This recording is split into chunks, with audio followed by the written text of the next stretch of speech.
वाराणसी के भदैनी में एक ही परिवार के 5 सदस्यों की हत्या के मामले में शक के घेरे में आए बड़े भतीजे विशाल गुप्ता उर्फ विक्की की तलाश में पुलिस की एक टीम अहमदाबाद में डेरा डाले हुए है। पुलिस को पता लगा है कि विक्की ने 23-24 अक्टूबर से ही अपने मोबाइल नंबर स्विच ऑफ कर दिए थे। वो वारदात के एक दिन पहले यानी 4 नवंबर तक बनारस में ही था।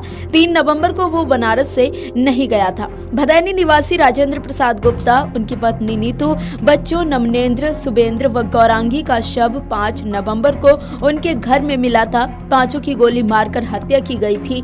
राजेंद्र पर उसके पिता, छोटे भाई व उसकी पत्नी और एक चौकीदार की हत्या का आरोप था। वारदात के बाद से ही राजेंद्र के छोटे भाई कृष्णा का बड़ा बेटा विक्की लापता है। पुलिस के लाख प्रयास के बावजूद विक्की का अब तक पता नहीं लग सका है। राजेंद्र की मां शारदा देवी ने पुलिस को बताया कि विक्की अपने बड़े पापा की हत्या की बात कहता था। उन्होंने कहा कि विक्की 4 नवंबर तक वाराणसी में ही था। उधर पुलिस की जांच में सामने आया कि एमसीए की पढ़ाई किया हुआ विक्की अहमदाबाद में सॉफ्टवेयर डेवलपर का काम करता था। अहमदाबाद में विक्की के ऑफिस के सहकर्मियों, फ्लैट के आसपास के पड़ोसियों और उसके जानने वालों की मदद से पुलिस उसका पता लगाने का प्रयास कर रही है। इस संबंध में डीसीपी काशी जोन गौरव बंसवाल ने बताया कि पुलिस टीमें विक्की की तलाश में प्रयासरत है। उसके दोस्तों से संपर्क किया जा रहा है। उम्मीद है कि वो जल्द गिरफ्त में होगा। डीसीपी काशी जोन गौरव बंसवाल शुक्रवार की दोपहर एक बार फिर राजेंद्र के भदैनी स्थित घर पहुंचे। उन्होंने राजेंद्र की मां शारदा देवी से घटना के संबंध में एक बार फिर बातचीत की। विक्की और राजेंद्र व उसके परिवार के संबंध के बारे में जानकारी ली।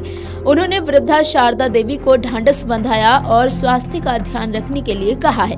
बता दें कि वाराणसी में एक ही परिवार के 5 सदस्यों की गोली मारकर हत्या कर दी गई थी। भदैनी इलाके में एक बहुमंजिला मकान के अलग अलग तल से मंगलवार को एक महिला, उसके 2 बेटों और एक बेटी का शव मिला था, जबकि घटनास्थल से लगभग 14 किलोमीटर दूर मीरापुर रामपुर स्थित निर्माणाधीन मकान में महिला के पति का अर्धनग्न शव बेड पर मिला है। उसे भी गोली मारी गई थी। पांचों की कनपटी और सीने में गोली मारी गई थी। दोनों ही घटनास्थल से मिले खोखा के आधार पर पुलिस दावा कर रही है कि पांचों लोगों की हत्या में 32 बोर की पिस्टल का इस्तेमाल किया गया। पुलिस पुराने विवाद और घटनाओं को ध्यान में रखकर जांच कर रही है।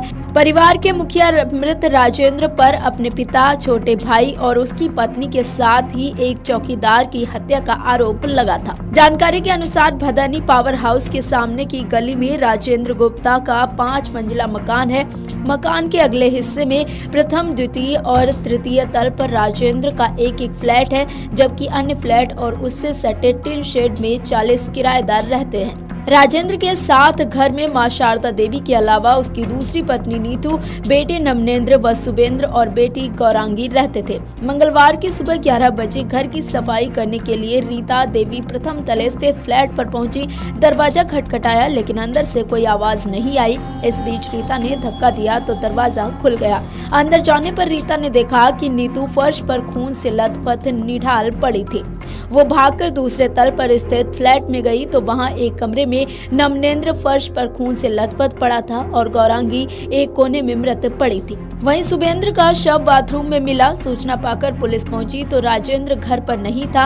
राजेंद्र के मोबाइल नंबर को पुलिस ने सर्विलांस की मदद से ट्रैक करना शुरू किया तो उसकी लोकेशन मीरापुर रामपुर गांव में मिली। पुलिस वहां पहुंची तो निर्माणाधीन मकान के एक कमरे में मच्छरदानी लगे बिस्तर पर राजेंद्र निढाल पड़ा था। पुलिस के अनुसार राजेंद्र पर उसके पिता व एक चौकीदार के साथ ही छोटे भाई व छोटे भाई की पत्नी की हत्या का आरोप था।